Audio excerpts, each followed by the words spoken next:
Oke, bahwa prodi kita adalah pendidikan akuntansi atau pendidikan ekonomi dalam kurung akuntansi. Dalam artian skripsi yang nanti akan saudara susun sudah seharusnya sangat erat dengan yang namanya pendidikan akuntansi. Ada dua term, ada dua istilah, ada dua kata di sini yaitu pendidikan dan akuntansi. Dan memang seharusnya ya terkait dengan pendidikan akuntansi itu sudah sangat luas sekali. Namun demikian, dalam pelaksanaannya nanti dalam pemilihan topik dan tema penelitian, saudara bisa berkaitan dengan yang istilah kedua saja yaitu akuntansi, tetapi akan lebih banyak bersinggungan dengan pendidikan akuntansi. Nah, pendidikan akuntansi itu sebenarnya apa? Kenapa kita membahas tema atau topik penelitian? Nah, saudara sekalian, sebelum saudara menyusun yang namanya proposal, rencana penelitian, usulan penelitian, atau dokumen apapun itu, saudara tentu ketika mau meneliti atau melakukan sebuah penelitian, pertanyaan pertama tentunya adalah topik penelitiannya apa. Walaupun nanti bisa secara tidak sengaja saudara menemukan, oh ada masalah. Tetapi masalah tersebut ya tentunya karena kita tujuannya adalah untuk penelitian skripsi, maka terlebih dahulu kita membahas tentang topiknya apa, temanya apa. Karena kita prodinya adalah pendidikan ekonomi akuntansi, maka saya kaitkan dengan pendidikan akuntansi seluas apa, sesempit apa, atau ada apa saja topik-topiknya.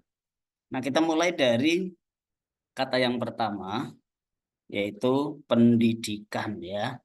Karena tema sentralnya adalah ini. Nah, saudara sekalian, ketika kita membahas bahwa pendidikan itu adalah sebuah sistem, maka ada input, ada proses, dan juga ada output. Dan nanti terkait dengan pendidikan akuntansi, ya tentunya adalah pendidikan secara umum yang nanti secara spesifik terkait dengan akuntansi atau pendidikan akuntansi itu sendiri. Misalkan input itu adalah terkait dengan siswa, guru, sarpras, kurikulum. Kalau saudara penelitiannya adalah terkait dengan pendidikan akuntansi, maka yang diteliti adalah siswa akuntansi, mahasiswa akuntansi. Gurunya juga demikian, guru yang diteliti adalah guru ekonomi atau guru akuntansi. Jangan guru olahraga, kemudian guru seni, nanti beda lagi ya. Karena secara karakteristik ya, bidang studi itu juga beragam dan berbeda-beda. Dan itu akan memberikan argumentasi, kemudian ada landasan filosofis yang memiliki karakteristik masing-masing di bidang studi tersebut. Kemudian terkait dengan proses atau apa namanya belajar kegiatan belajar mengajarnya, saya akan berkaitan dengan topik metode pembelajaran, kemudian media pembelajaran, kemudian di sana juga ada namanya pengelolaan kelas, ada evaluasi pembelajaran. Evaluasi pun saudara akan ketemu ada sumatif, formatif, kemudian ada diagnostik dan seterusnya yang cukup banyak di kurikulum Merdeka. Kemudian di output ada output dan juga nanti outcome, yaitu lulusan menguasai kompetensi apa, soft skill apa, kemudian keterserapan lulusan di dunia kerja ataupun yang lainnya bisa dibahas di topik tersebut. Sehingga secara sederhana, gambar ini menunjukkan bahwa proses pendidikan itu sangat luas ya. Dan di pendidikan akuntansi juga demikian. Dalam artian, saudara ketika memilih topik atau tema penelitian untuk skripsi, tentunya tidak melulu prestasi belajar. Kemudian ada namanya motivasi belajar dan seterusnya. Saudara bisa menyinggung terkait dengan inputnya. Ya, walaupun ada sedikit kendala kalau saudara mengambil objek guru ya, ataupun ada yang juga mengambil objek itu dosen. Nah, ini cukup berat ya. Tapi kalau saudara merasa tertantang, tidak masalah juga ya. Kemudian saudara bisa mengambil di sisi prosesnya sampai ke output atau luarannya. Ya, banyak sekali dengan ragam dan jenis bentuk penelitian yang coba saudara kemarin rangkum. Mulai dari kuantitatif, kualitatif. Kemudian dari kedalaman nanti ada yang hanya deskriptif sampai eksplanatori. Kajiannya bisa sangat dalam dan juga yang lain sebagainya. Jadi saudara sekali lagi pilihannya banyak ya. Mau mengkaji bagian inputnya, prosesnya, atau outputnya. Yang paling banyak ada di mana? Seringkali hanya pada prestasi belajar. Prestasi belajar itu sih di output ya. Tetapi kalau yang mengkaji misalkan keterserapan alumni SMK akuntansi di dunia kerja seperti apa itu tidak banyak yang mengkaji, mungkin karena terkendala dengan biaya, waktu dan seterusnya. Tuh ya. Ya, jadi bisa input prosesnya dan juga sampai ke output. Di samping itu ada namanya lingkungan eksternal yang akan mendukung ya, membuat proses belajar itu lebih bermakna, lebih berhasil dan seterusnya. Ada lingkungan eksternal. Kalau di kurikulum Merdeka saat ini juga sangat banyak pihak yang akan bisa memberikan dukungan kesuksesan. Apalagi misalkan dalam praktik dunia usaha, dunia industri ya, DUDIS, maka ada namanya magang, kemudian ada namanya teaching factory dan seterusnya yang bisa jadi melibatkan lingkungan eksternal baik di dunia usaha, dunia industri maupun juga dari kalangan akademisi dan orang tua.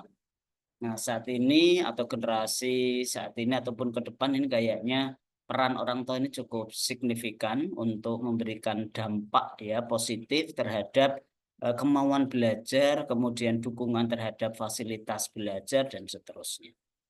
Jadi gambar satu ini saja menunjukkan bahwa topik penelitian, walaupun hanya kata pendidikan akuntansi sebenarnya sudah sangat luas. Tinggal kita mau menuju atau memilih yang mana. Nah ini topiknya apa? Nah secara spesifik nanti akan kita lihat. Di samping lingkungan eksternal juga ada lingkungan internal di sekolah atau di satuan pendidikan. Jadi cukup banyak yang bisa kita pilih ya dengan model ragam bentuk penelitian ya. Kalau kuantitatif mau analisis jalur pakai SEM ataukah hanya cukup dengan regresi berganda, kemudian komparasinya ada ANOVA, MANOVA dan seterusnya. Secara detail lagi di proses pendidikan itu kita bisa melihatnya di gambar yang berikutnya. Kita bisa melihatnya, kita tampilkan dulu secara lebih rinci ya. Ya sebenarnya ada tiga. Yang pertama adalah input, kedua proses, yang ketiga adalah output. Output ini nanti ada terkait dengan apa namanya outcome-nya dari lulusan itu seperti apa. Kalau tadi input ada di sini ya dan seterusnya. Ya kita lihat gambarnya adalah sedetail ini. Kalau didetailkan dari gambar bahwa proses pendidikan itu adalah sebuah sistem ya, dimulai dari input, kemudian prosesnya apa dan di outputnya. Dan tentunya ini ada terkait dengan kebijakan pemerintah ya, terkait dengan penerapan kurikulum, istilah-istilah yang digunakan dan seterusnya tinggal disesuaikan. Tetapi secara filosofis kurang lebihnya adalah proses pendidikan seperti ini. Mulai dari siswa yang masuk ya, yang dimana juga didukung dengan academic community itu akan seperti apa dalam pembelajarannya, ada intrakurikuler, ekstrakurikuler, kemudian ada kurikuler itu sendiri dan seterusnya, yang di sini juga ragam sekali bentuk dan variasinya. Kalau di kurikulum Merdeka itu harus seperti apa fasenya, 1, 2, 3, 4, 5, 6, kegiatan intinya apa, dan seterusnya. Penilaian atau evaluasinya juga sangat beragam ya di kurikulum Merdeka, mulai dari awal ya, mau menyampaikan materi saja kita lebih baik semacam mendeteksi ini punya bekal apa murid yang akan kita ajar dan seterusnya. Sampai nanti setelah materi disampaikan, kita harus melakukan juga namanya penilaian ya. Ada penilaian sebelum proses dan juga nanti setelah pembelajaran dilaksanakan. Setelah jenjang waktu tertentu juga ada penilaian secara utuh untuk mengetahui ya bahwa siswa ini sudah menguasai atau belum, sehingga ketika naik jenjang akan seperti apa masa depannya dan seterusnya. Dalam proses pendidikan ini tentunya banyak sekali yang mendukung ya di bawah ini, termasuk adalah komunitas akademik ya, artinya komunitas akademik untuk menunjang baik siswa maupun mahasiswa. Saya pikir sama pentingnya karena kita itu lebih mudah ya ketika teman-temannya rajin kita ikut rajin, tapi kalau teman-temannya ikut tidur ya kita ikutan tidur dan seterusnya. Nah, sekolah tertentu tentunya mendorong juga penciptaan ya komunitas akademik untuk mendorong siswa atau mahasiswanya itu belajar dengan sebaik-baiknya, dengan sadar, dengan kemandirian, dan juga nanti dengan niatan sehingga apa yang dipelajari itu tidak akan terasa sulit ya, akan yang dipelajari terasa enjoy dan seterusnya. Dan di sini juga ada namanya manajemen kependidikan, ya, ada mata kuliah sendiri ada namanya manajemen sekolah kalau tidak salah ya. Itu dipelajari mulai dari kepemimpinan itu sendiri, manajemen sekolah, sampai hal yang lainnya termasuk adalah sumber daya yang dimiliki oleh sekolah tersebut seperti apa. Nah, kaitannya dengan pendidikan akuntansi apa nanti coba dilihat. Kalau di dalam input proses dan output yang di atas ini tentunya kita cukup bisa lah untuk mengidentifikasi yang di pendidikan akuntansi itu kayak apa yang nanti kita lihat. Kemudian graduates-nya ketika lulus tentu berhadapan dengan namanya job market. Kemudian ada namanya komite acknowledgement, kemudian nanti demand-nya seperti apa. Nah, di sebelah kanan ini kalau saya lihat selama ini agak jarang dipilih ya tema-tema yang terkait dengan keterserapan lulusan di dunia kerja, permintaan dunia kerja itu khususnya adalah kompetensinya seperti apa, itu agak jarang diteliti ya. Termasuk nanti oh ternyata dunia kerja itu membutuhkan kompetensi seperti ini kalau lulusan akuntansi atau lulusan pendidikan akuntansi. Nah, dunia kerja untuk pendidikan tentunya yang utama adalah sekolah. Sekolah saat ini juga semakin berkembang ya, semakin menuntut kualitas tinggi. Dalam artian guru yang nanti mengajar di sekolah tersebut juga seperti harus punya multitasking, multi talent, bisa apa saja. Kalau guru akuntansi tidak hanya bisa ngajari debit kredit, tapi juga harapannya bisa bahasa Inggrisnya bagus, IT-nya oke, bisa bermusik, bisa olahraga dan seterusnya. Sehingga ketika menjadi seorang guru akuntansi di sekolah tersebut bisa eh, me- apa namanya, memantik ya eh, apa yang kemungkinan dimiliki oleh siswa tersebut sehingga dalam belajarnya akan semakin maksimal.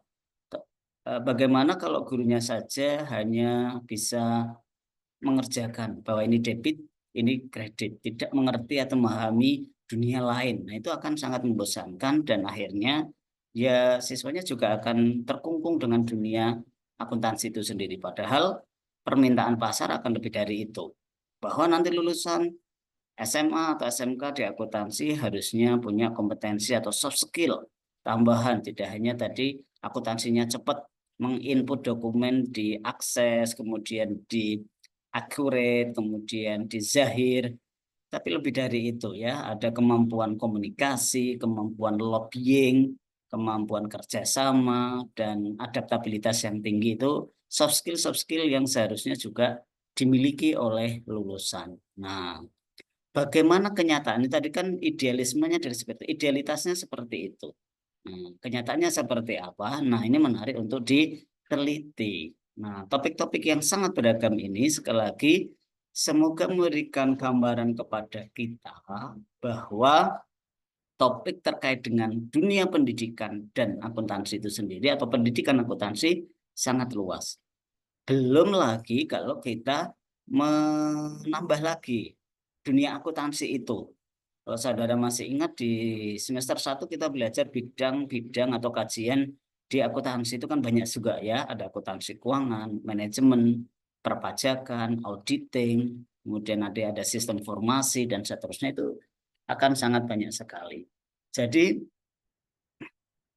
tidak ada alasan kalau saudara tidak menemukan topik yang pas di pendidikan akuntansi. Kan contohnya banyak sekali. Coba kita lihat slide berikutnya apa yang terjadi, apa yang ada. Ini standar proses sudah kita hilangkan. Ini contohnya ya. Tapi ini juga masih belum detail. Saudara bisa mencarinya lagi lebih spesifik. Kira-kira apa? Kalau kurikulum ya kurikulum akuntansi yang berkembang selama ini nanti mungkin dikaji apakah secara kualitatif atau kuantitatif. Saudara bisa melihat apa ya di Google Scholar, kemudian ada namanya Open Knowledge manajemen untuk mencari ketika meneliti topik ini kira-kira nanti muncul judul-judul seperti apa, penelitian terdahulu itu bisa ya dipakai banyak sekali. Atau juga pakai publish and perish dan seterusnya. Termasuk kalau saudara sudah menguasai bahasa asing dengan baik, saudara bisa mencari publisher-publisher besar jurnal, misalkan Emerald, kemudian Science Direct, kemudian Elsevier. Saudara bisa menemukan bisa jadi topik-topik yang mungkin tidak saudara duga sebelumnya ya, walaupun kata kuncinya misalkan sama kurikulum, evaluation dan seterusnya. Ini bisa dari kebijakannya, bisa dari siswanya, gurunya, prosesnya, sarana pembelajarannya, pembiayaan juga ini menarik di dunia akuntansi, pendidikan akuntansi juga bisa, walaupun mungkin lebih ke topik namanya manajemen keuangan pendidikan, atau bisa jadi ke akuntansi pendidikan. Bisa diperluas lagi juga akuntansi sektor apa namanya tanpa nirlaba mungkin ya, akuntansi untuk sekolah, untuk akuntansi untuk perguruan tinggi, akuntansi untuk madrasah dan seterusnya. Nah, ini adalah saudara tema umumnya, tema besarnya adalah ini tadi yang berasal dari gambar ini ya. Oleh karena itu cukup banyak sekali apa yang bisa kita teliti. Kemudian yang perlu kita apa namanya pahami ini kalau saudara pendekatannya adalah kuantitatif dan penelitiannya adalah kausalitas, tema sentral, topik penelitian atau tema penelitian itu nanti akan menjadi variabel dependent, variabel terikat, variabel yang dipengaruhi. Ya, itu adalah topik atau tema sentral dari penelitian yang akan kita lakukan. Ini perlu saudara garis bawahi dengan sangat tebal, termasuk mungkin di bold kalau perlu diapakan ya, bahwa tema penelitian itu nanti akan menjadi variabel dependent, variabel terikat ya, untuk penelitian yang kuantitatif dan khususnya dari kausalitas. Walaupun nanti di penelitian kualitatif juga ya nyebutnya nggak dependen ya, tetapi kurang lebihnya adalah topik, yaitu yang dikaji secara prioritas utama, mendapat pusat perhatian dari kita sebagai peneliti. Dan nanti variabel-variabel lainnya adalah variabel yang bisa jadi mempengaruhi ataupun yang lainnya. Bisa bernama variabel independen, bisa bernama variabel moderasi, ataupun bisa bernama variabel mediasi. Ya, oke, sampai di sini mungkin ada yang mau bertanya atau menyampaikan sesuatu, dipersilahkan. Saya tutup dulu untuk share screen-nya. Mungkin ada yang ingin berpendapat atau bertanya pun yang lainnya. Karena saudara sangat sibuk sekali ini, ada yang di auditorium yang menjadi MC atau apa itu bertiga. Ada yang di laboratorium juga ini kayaknya. Oke, Mbak Rahmatika Isna ini mungkin mau berpendapat dulu.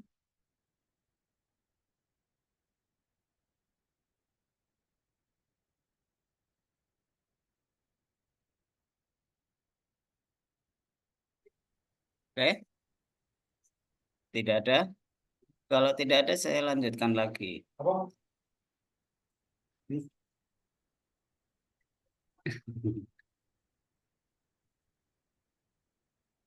Oke, tapi yang kedua kita akan bahas tentang masalah ya, masalah saudara ini kayaknya banyak sekali, maka perlu dibahas. Oke, kita lanjutkan ya Mas dan Mbak. Suaranya nggak ada, pada tidur kah? Iya, Halo? enggak Pak. Ah, nanti kayaknya saya sendirian, jadi nggak ada suara ya. Oke, memang metodologi penelitian cenderung serius ya. Saudara harus menampakkan otak kanan dan kirinya ya. Jangan didengkul, tetapi dipasang dengan sangat seksama, mata dan telinganya juga ya, untuk memberikan perhatian. Yang sekali lagi ngantuk ya segera apa namanya, gebyur ya, mukanya, rahinya ya dengan air biar seger, biar tidak ngantuk lagi. Oke, di kelas beberapa waktu yang lalu saya menampakkan satu fenomena ya, yaitu penggunaan Mendeley sebagai hal yang sangat penting dan dikuasai oleh saudara ketika nyusun proposal ataupun artikel ilmiah, sudah seharusnya kita bisa menggunakan mendelay dengan baik. Tapi nyatanya 2 dari 3 masih nggak kenal apa itu mendelay secara lebih baik. Demikian juga ketika menggunakannya. Ketiga-tiganya kemarin belum memberikan apa ya yang seharusnya.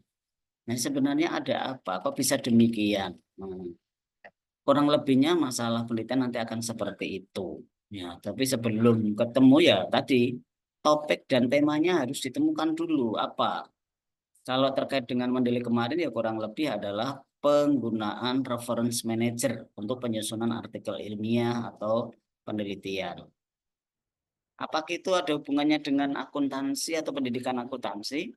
Kalau objek penelitian yang saudara teliti adalah nanti mahasiswa akuntansi, guru akuntansi, dosen akuntansi, saya pikir masih relevan dengan masih masuk ya dengan topik pendidikan akuntansi secara luas.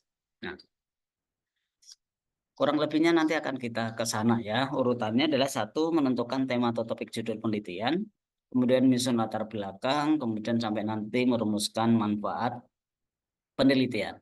Tapi kita fokus dulu pada menentukan atau mengidentifikasi masalah nanti ya. Kalau topiknya, sekali lagi saya sudah menyampaikan di pekan yang lalu, selain saya harus memilih topik yang menarik, ya saudara sekalian, ada 4 faktor nih pendukung agar topik saudara itu termasuk yang baik dan nantinya penelitiannya bisa berjalan dengan sukses. Yang pertama adalah penguasaan bidang studi. Kemudian yang kedua penguasaan informasi hasil penelitian, metode analisis yang ketiga, dan yang keempat nih penguasaan problematik lapangan. Nah, ini ada hubungannya dengan masalah penelitian nanti yang keempat ya, sangat relevan sekali. Oke, yang pertama adalah penguasaan bidang studi. Ketika saudara memilih misalkan topik secara spesifik, metode pembelajaran atau media pembelajaran, saudara yang dianggap menguasai seperti apa? Ya kalau menguasai terkait dengan metode pembelajaran, ya saudara bisa menyebutkan banyak metode pembelajaran terkini dan urutannya seperti apa, dampaknya seperti apa, tahapannya seperti apa. Kalau saudara menggunakan project based learning misalnya, ya saudara harus tahu fasenya, tahapannya untuk melaksanakan project based learning itu seperti apa. Kemudian manfaatnya project based learning itu kira-kira di apa namanya pencapaian di kompetensi yang mana, capaian pembelajaran yang seperti apa, materi bidang studi yang seperti apa yang cocok dengan penggunaan implementasi di project based learning. Demikian juga kalau saudara memilih mengidentifikasi di media pembelajaran berbasis TIK misalkan. Nah, paling tidak saudara ya bisa menyebutkan saat ini yang lebih familiar atau lebih viral dalam tanda kutip ya, ada perkembangan penggunaan FR, VR, kok FR ya, VR ya, kemudian AR, ada AI dan seterusnya, tidak lagi hanya berbasis Android misalkan. Nah, di situ adalah namanya penguasaan. Artinya ketika saudara ditanya itu prosesnya cukup panjang. Tidak ketika ditanya media pembelajaran terkini itu apa, saudara mikirnya 5 tahun ya nanti baru ketemu jawabannya. Jangan. Itu berarti saudara ada tanda tanya di penguasaan bidang studi. Oke. Kemudian yang berikutnya, ini penting untuk memahami keterkinian daripada topik penelitian yang kita pilih, yaitu penguasaan informasi hasil-hasil penelitian terdahulu. Nah, ini semakin banyak membaca artikel jurnal yang ya 5 tahun terakhir lah ya. Saya bisa mencari dengan topik yang sama, dengan variabel yang sama di dependen tadi, kemudian hasilnya seperti apa? Lebih banyak dikaji secara kualitatif, kuantitatif, kemudian ataupun yang bagaimana. Hasilnya seperti apa bisa direview terlebih dahulu. Jadi eh, penguasaan mendeley kemarin juga ditunjang dengan penguasaan saudara mencari artikel jurnal. Tidak hanya dengan menggunakan Google Scholar saja misalkan. Tadi ada menggunakan Publish and Paris. Kemudian ada Open Knowledge. Kemudian juga menggunakan Scopus.com atau menggunakan yang lain sekali atau lain lagi itu namanya ResearchGate ataupun yang lainnya. Ini kalau mempengaruhi apa yang saudara baca, apa yang saudara temukan di artikel jurnal yang ada. Nah, setelah itu saudara juga tentang penguasaan metode analisis. Di artikel jurnal yang saudara baca pasti ada yang terkait dengan metode analisis. Kemudian mata kuliah statistik, statistika ekonomi juga akan menentukan saudara dalam penguasaan metode analisis ya. Analisisnya kan beragam sekali, banyak sekali. Kemudian contoh saudara di statistika ekonomi misalkan regresi itu ada regresi berganda, ada regresi moderasi, ada regresi logistik dan seterusnya. Uji beda juga ada uji beda berpasangan, kemudian independen, ANOVA, MANOVA dan seterusnya. Ini banyak sekali analisis data yang ternyata belum tentu kita menguasai. Nah, ini penguasaan saudara terhadap metode analisis data ya akan mendukung keberhasilan saudara dalam menulis skripsi. Dan tentunya yang relevan di awal lagi adalah penguasaan problematik lapangan. Kalau saudara tadi memilih metode pembelajaran akuntansi terkini, penguasaan problematik lapangannya seperti apa ya? Saudara harus sering ngobrol ya dengan yang menerapkan metode pembelajaran tersebut. Entah guru, entah dosen, entah pakar pendidikan, maupun yang lainnya. Atau saudara jadi mahasiswa atau siswa yang kritis juga mungkin sih ya. Yaitu, oh ternyata guru-guru seperti ini penerapannya. Ketika guru apa, pakainya metode apa, itu juga bisa ya. Yaitu namanya masalah adalah yang seharusnya itu cukup berbeda dengan kenyataannya. Ya, kurang lebihnya begitu. Nah, bidang studi kalau terkait dengan bidang akuntansi ada keuangan manajemen dan seterusnya ini banyak sekali. Penguasaan informasi hasil penelitian berarti ada skripsi, ada tesis, ada disertasi, ke juga artikel jurnal nasional terakreditasi dan internasional bereputasi. Ini sangat wajib ini ya, saudara sekalian, untuk mencari artikel jurnal nasional terakreditasi dan juga jurnal internasional bereputasi atau terindeks Scopus dan seterusnya. Itu akan mempengaruhi kualitas referensi yang digunakan. Cara nyarinya artikel jurnal nasional itu kasih di mana? Ada web Sinta, ada web Google Scholar dan seterusnya, nanti bisa dicari. Nah, ini jurnalnya terakreditasi Sinta berapa? Tentunya yang bagus adalah Sinta 1 dan 2. Berikutnya 3 dan 4 dan seterusnya sampai yang non Sinta. Itu berarti kualitas jurnalnya agak lebih tidak bagus daripada tadi Sinta 1, 2, 3 dan 4. Jadi akreditasi jurnal itu menunjukkan kualitas artikel yang publish di jurnal tersebut. Termasuk juga jurnal internasional bereputasi yang kira-kira diakui saat ini yang lebih banyak familiar adalah Scopus dan juga Web of Science. Kalau jurnal tersebut tidak terindeks Scopus atau Web of Science, ada anggapan bahwa artikel yang publish jurnal tersebut adalah kurang bagus. Oke.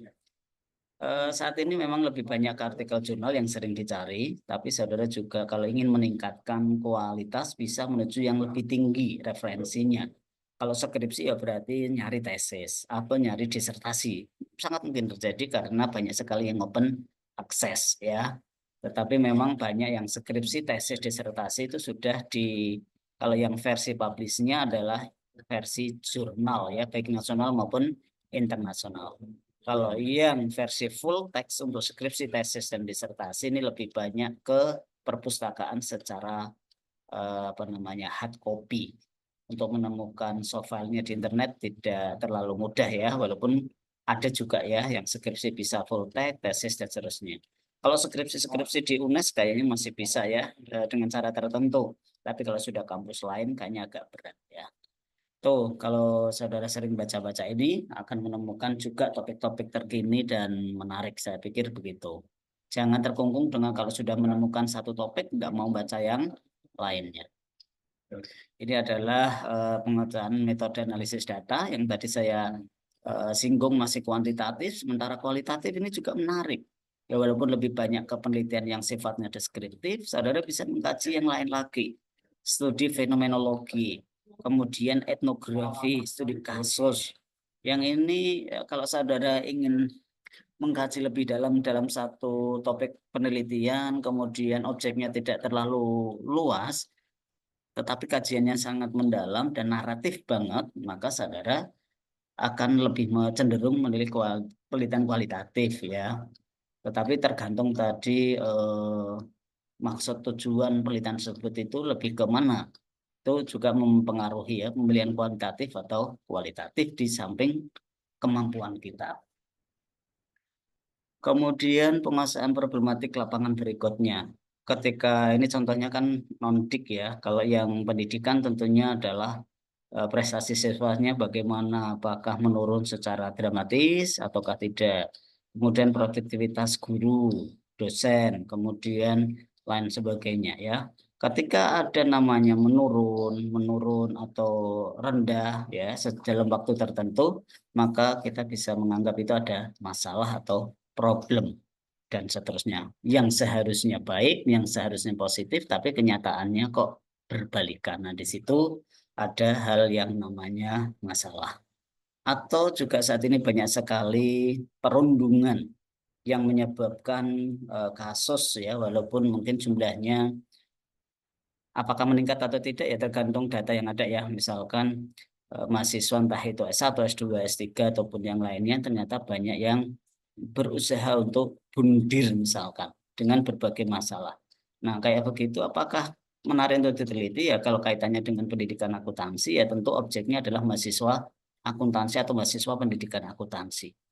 Kenapa bisa terjadi demikian? Kalau mau dikaji kualitatif ya bisa fenomenologis atau juga studi kasus, kenapa seseorang atau mahasiswa atau siswa kok lebih banyak yang eksak ini yang bundir? Apa karena materinya sangat sulit, tugasnya sangat banyak yang harus dikerjakan siang, malam, pagi, sore sampai tidak makan dan seterusnya? Ataukah tekanan dari orang tua? Ataukah mungkin dari pressure dosen atau gurunya yang menyebabkan siswa atau mahasiswa tersebut ya tekanannya sangat tinggi untuk mengerjakan sesuatu dan pada akhirnya karena tidak mampu tidak kuat ya bisa yang namanya niatan bunuh diri. Semoga kita terhindar dari itu.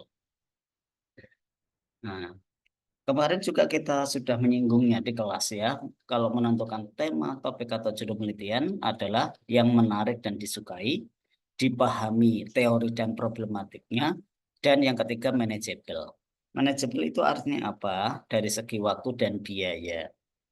Saudara boleh idealis ya, tetapi kalau nanti berhadapan dengan yang namanya biaya dan waktu, saudara saya pikir bisa berpikir ulang ya, apakah tetap idealis dengan menghabiskan banyak waktu dan biaya, dan akhirnya kita cukup tertantang untuk mengelolanya dengan baik penelitian skripsi kita, ataukah kita menuju ke yang namanya realistis ya, dunia yang ya bukan semampunya juga, tetapi yang tetap ideal, tapi agak manageable ya.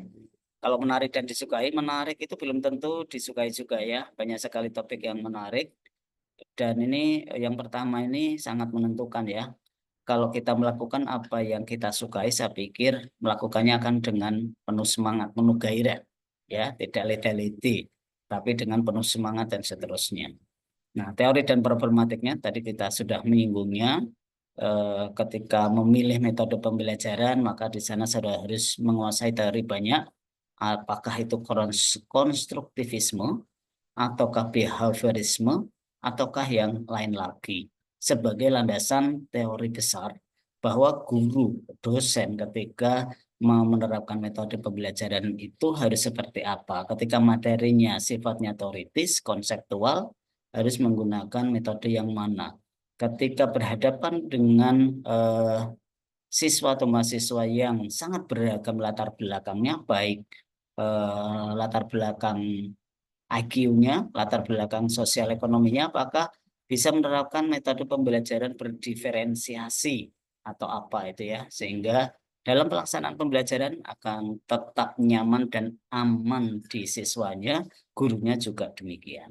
Nah, ini perlu saudara eh, apa namanya perhatikan ya ketika menentukan tema topik. Sampai di sini mungkin ada yang sudah menemukan tema atau topik yang menarik, ya disimpan dulu ya. Kemudian saudara sekalian, setelah saudara menemukan topik penelitian, misalkan apa saja lah ya, bisa prestasi belajar, bisa intensi atau penggunaan tadi reference manager, penggunaan AI dalam pembelajaran seperti oh ya kemarin ada instrumen yang saudara isi ya, yaitu pemanfaatan AI dalam pembelajaran di versi mahasiswanya ya. Itu juga termasuk topik yang menarik. Masalah dikuasai atau tidak kembali ke kita masing-masing ya. Semoga bukan termasuk tema yang sulit. Nah, di dalam menyusun bagian pendahuluan ya, setelah tadi kita menentukan topik adalah menyusun latar belakang, itu berisi motivasi penelitian. Paling tidak ada 3, yaitu management gap, research gap, dan theoretical gap. Nah, manajemen gap itu apa dan seterusnya. Nah, saudara sekalian, slide ini memang agak belum lengkap ya, karena research gap di sini tertulis S2 itu bukan berarti mahasiswa S1 tidak menggunakannya. Saat ini sudah sangat berkembang pesat bahwa mahasiswa S1 itu sudah menggunakan dua-duanya, nomor 1 dan 2, yaitu manajemen gap dan research gap secara eh, kolaboratif dan artian ya mengungkap manajemen gap dan juga memanfaatkan research gap. Apa itu manajemen gap dan research gap? Kita lihat. Manajemen gap atau kesenjangan manajemen atau masalah manajemen bukan sama dengan adalah problematik lapangan atau real problem. Seperti tadi yang kita singgung, kalau saudara menggunakan manajemen gap berarti harus ada namanya fenomena di lapangan kayak apa. Fenomena yang menunjukkan di sana ada masalah. Masalah di lapangan. Sekali lagi bukan masalah peneliti. Kalau masalah peneliti banyak sekali ya. Tapi kalau masalah di lapangan yang akan diteliti, nah kita saudara harus menemukannya dengan eh, baik ya. Nah ini masalah manajemen atau masalah gap ini bukan masalah penelitian atau bukan research problem ya. Ini maksudnya seperti apa kita lihat. Ya, saudara sekalian, ilustrasi dari masalah manajemen ini seperti menurunnya kinerja pemasaran, menurunnya kinerja guru, menurunnya prestasi siswa, menurunnya rendahnya pemanfaatan AI dalam pembelajaran, rendahnya apalagi ya di sini yang menunjukkan yang seharusnya tidak sesuai dengan kenyataan. Kenyataan tidak sesuai dengan yang seharusnya. Entah itu turun atau entah rendah. Dan tentu datanya ini tidak hanya 1 tahun atau 1 periode. Lebih aman lagi adalah beberapa waktu. Ya, kalau prestasi siswa ya berarti dalam beberapa tahun terakhir, dalam beberapa semester terakhir, termasuk kinerja guru dan seterusnya.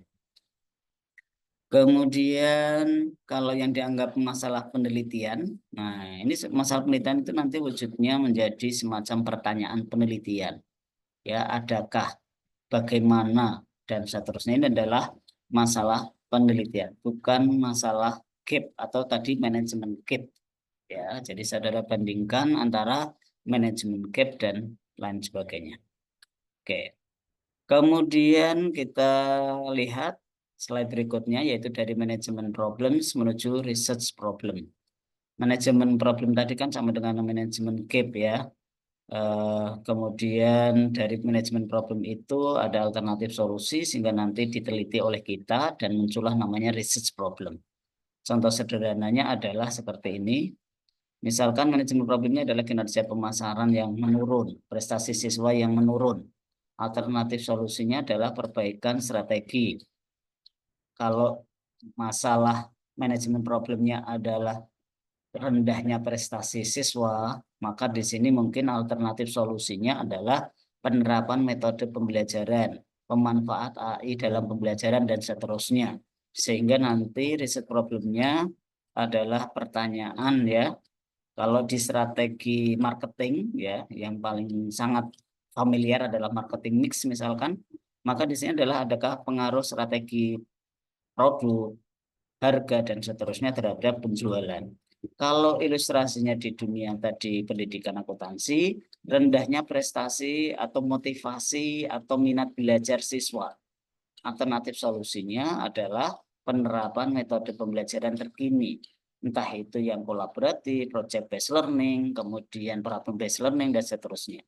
Research problemnya adalah misalkan bagaimana dampak penerapan metode pembelajaran project based learning terhadap aktivitas atau keaktifan siswa dalam belajar dan seterusnya, tergantung manajemen problem yang ditemukan itu lebih ke mana ya untuk diselesaikan.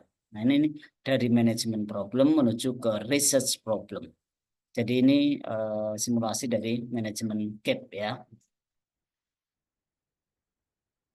Kemudian yang lain lagi kalau di dunia akuntansi keuangan terkait dengan harga saham yang menurun, oh ternyata alternatifnya adalah publikasi laba, maka riset problemnya adalah adakah pengaruh publikasi laba terhadap reaksi pasar. Ini kalau tidak salah menggunakan teori signal atau signaling teori ya, bahwa ketika ada informasi positif maka investor atau calon investor itu memberikan reaksi ya untuk misalkan membeli saham. Ketika ada pembelian saham yang cukup signifikan, maka harga saham itu akan naik atau meningkat.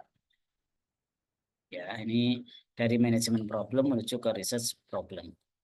Kemudian cara penulisannya di latar belakang ya yang tentunya adalah dimulai dari topiknya. Topik itu adalah variable dependent.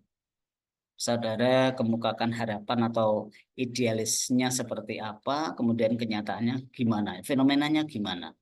Kemudian akan tampak namanya gap, ya tadi ada menurun, ada rendah, dan seterusnya tadi ya. Kalau belajar tadi minat belajarnya rendah dan seterusnya. Alternatif solusinya adalah bagaimana? Ada alasan teoritis, ada logis dan empiris. Teoritis itu adalah teori-teori yang relevan dengan topik tersebut. Logis itu adalah argumentasi di peneliti. Empiris itu adalah hasil penelitian terdahulu. Maka di latar belakang masalah, ya ini cukup banyak yang harus disampaikan dan ini sangat penting menunjukkan motivasi penelitian oleh peneliti tersebut sehingga nanti tampaklah permasalahan penelitian. Kemudian kalau menggunakan research gap ya membandingkannya adalah apa namanya hasil penelitian terdahulu yang banyak. Ini contohnya adalah misalkan 1, 2, 3 sampai ke N. Bisa jadi 20, bisa jadi 30 ya. Dengan topik yang sama, kemudian yang dikaitkan juga variabel-variabel yang kurang lebih beririsan, kemudian hasilnya seperti apa. Nah, kalau namanya ada gap berarti ada keragaman. Jadi hasilnya berbeda-beda. Temuan riset satu menunjukkan bahwa project based learning itu tidak mampu meningkatkan motivasi belajar siswa. Temuan riset yang berikutnya lain lagi. Ada yang menemukan ketidaksignifikan ya, ada yang menemukan signifikan, ada yang berpengaruh, ada yang tidak. Ada mungkin yang berkebalikan, pengaruhnya harusnya positif, jadinya kok negatif. Itu juga ketika yang dibaca ini cukup banyak yang disajikan, ya nanti akan kelihatan gap-nya. Kalau saudara hanya membaca 2, 3, 4, 5 artikel terdahulu, ya di sini ya nggak akan nemu juga, bisa jadi hasilnya sama. Kalau hasilnya sama, ngapain diteliti lagi? Ini kalau saudara menggunakan research gap, ya.